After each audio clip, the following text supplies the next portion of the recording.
Ngayon, mag-identify tayo ng mga chicks. Kung paano natin malalaman kung anong breed sila. So, kuha muna tayo ng isang chick. Hiram lang natin ito kay sir. Magkano kayo tagging? Tagging tayo. Ito po yung unang chick. Number 1. Yan.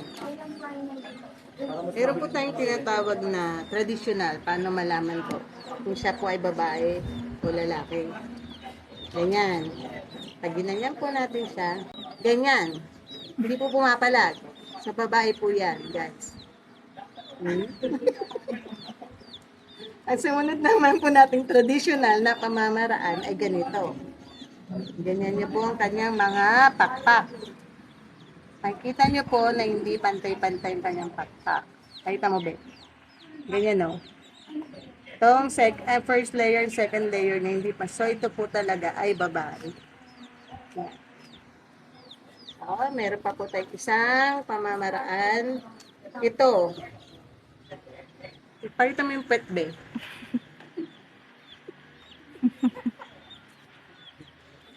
Makikita po nyo na wala po yung nakalawit.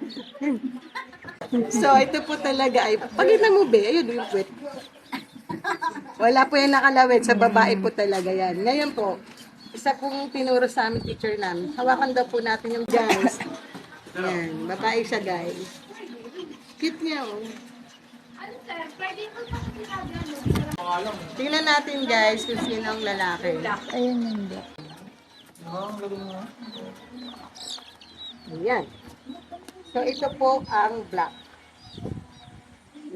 Makikita nyo po ang black. Yan.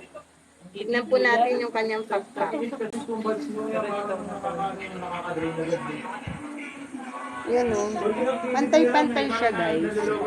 So, ito po, yan. Lalaki po siya. Then, tignan po natin yung kanyang pitan. Makikita po natin, ayun o. Meron po siyang parang ano, ayun. So, yan po ang lalaki o. Parang meron siyang ano, no? Tuwit. Oo. Hindi meron siyang ano yung lumalabas kanina. Yan. Yan. Para hindi po kayo malito, lagyan po natin ng tagging. So, ito po Yung chick ay number 1 nyo kanina, yun muna. babae po yun. Babae po. Yan ang DP1 natin. Kaysa sa araw-araw ka mamuli, doon na lang tayo sa araw lang, sa liling lang. Meron ako dito. Lagay mo.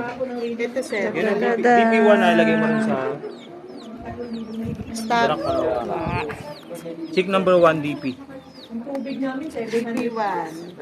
Darak Parawa. Chichikan lang, naturally able. Tita, bitaw mo na kayo. Yan siya, guys, ang tapang ng lalaki siya. Pwede nga yan ganito malalaman, sir eh. Pinapatiwarik, sir eh. Papalagyan, oh.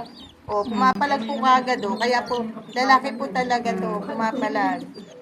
Taas yan kanina itong mga... Lalagyan ng ano, sir? Check ko rin yung wings niya. Oo nga, Ah, sir. sir. Pantay nga po. Yan, oh. So isang traditional way na rin yun yung pinapay. Lagyan natin ng ano. Pangalawa yan, di ba? Opo. Diba, sir? Yung tinuro yung sa pet nila, sir. So pwet? Oo, sir. Ay, kita nga po. Di pag tinignan ng titiwarik mo. Ha? Pag pinagtitiwarik. Pag pinapat, ito oh, meron silang ano eh, parang putil, ganon. DP2. Ano, sinechikan lang to, sir? Oo, pag naturally abled ba siya? Oh, lahat naman to, sir, ah. Maayos ah. Ubus na pala yun. Ubus na. Hello. Pinambinit na ng ano, ng RM. Ah, sila gumamit, sir? Alin, sir? Yung Bermiti. Member ka pala, anak pawis, no? Ano na palis? Engineer ko.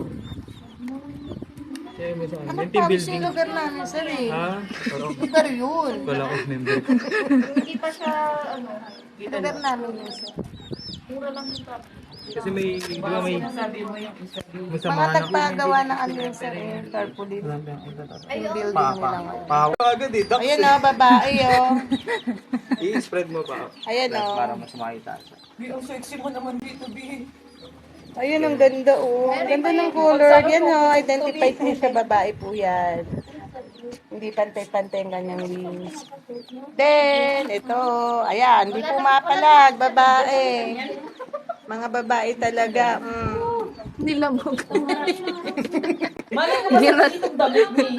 Ito, tingnan mo yung kwet. Oh, ha? Tingnan mo, wala silang ano, oh.